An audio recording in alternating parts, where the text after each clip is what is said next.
Assalamualaikum class. Today we are going to discuss the topic of probability. To discuss the probability topic, we first have to discuss two precise definitions. One is a sample space and second is a event. The outcome of an experiment are called sample space. हमारे पास कोई भी data है, कोई भी experiment है, उसके जितने भी पॉसिबल आउटकम्स आ सकते हैं, उनकी जो कलेक्शन है वो हमारे पास कहलाती है sample space, right. For example हम लोग बड़ी आम सी एग्ज़ाम्पल लेते हैं डाइस की, ठीक. एक अगर हमारे पास दाना है उसकी 6 पॉसिबिलिटीज़ आ सकती हैं, 1 to 6.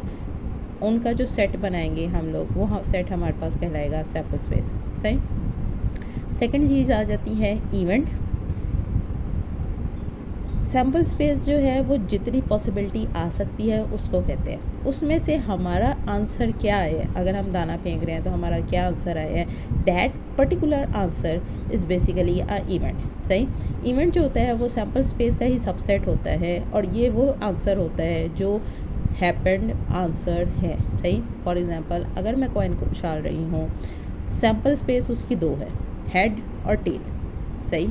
लेकिन अगर मैं कॉइन उछालती हूँ और मेरा आंसर लेट से हेड आता है तो event is basically a head, सही.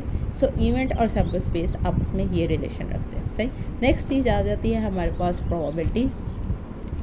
प्रोबेबिलिटी क्या है हमारे पास, बेसिकली एस्टिमेटेड वैल्यू फाइंड करना किसी भी इवेंट को हैपन्स की कहलाती है हमारे पास प्रोबेबिलिटी.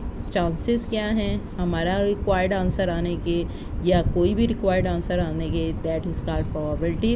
प्रोबेबिलिटी की अगर आप डेफिनेशन देखो तो number of successful outcomes over number of possible outcome, मतलब इवेंट का काउंट, इवेंट्स के सैम्पल स्पेस का काउंट ओवर सैम्पल स्पेस का काउंट, हमारे पास P ऑफ A बन जाता है, सही. A is for event, S is for sample, N basically cardinality बताते हैं, उनका काउंट बताते हैं, मतलब number of sample space elements, सही. और N of A number of events element. For example मैंने एक कॉइन उछालने की बात की थी, उसके 2 आउटकम्स आ सकते हैं, हेड और टेल, सही. इसका मतलब इस वक्त S के सेट में 2 ही आउटपुट्स हैं, हेड और टेल के. अगर मैं इसकी कार्डिनलिटी चेक करना चाहूँ, N ऑफ S निकालना चाहूँ, तो ये हमारे पास आ जाती है 2, सही.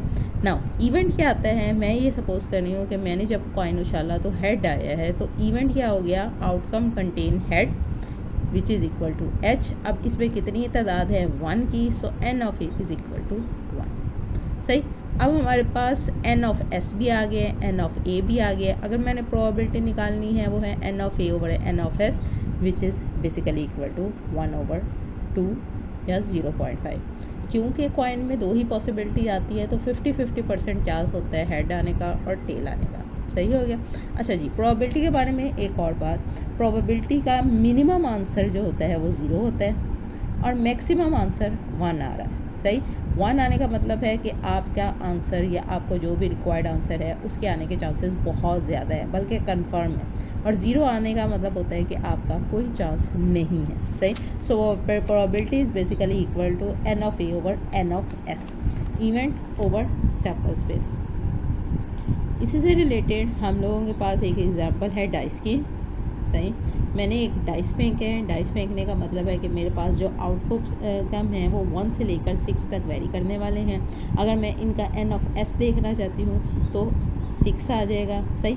अब नाउ इसके साथ मैंने इवेंट क्या ऑर्गेनाइज़ किया है कि मेरे पास जो आंसर आना चाहिए वो मल्टीपल ऑफ 3 होना चाहिए.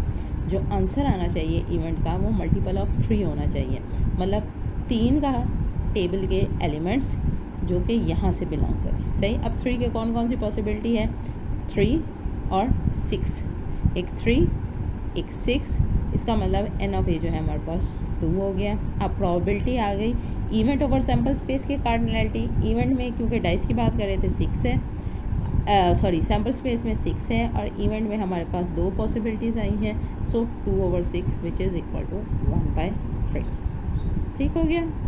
अच्छा जी, नेक्स्ट क्वेश्चन, नेक्स्ट वीडियो में हम लोग इसका नेक्स्ट क्वेश्चन डिस्कस करेंगे. टिल दैट थैंक यू, अल्लाह हाफिज़, गुड लक.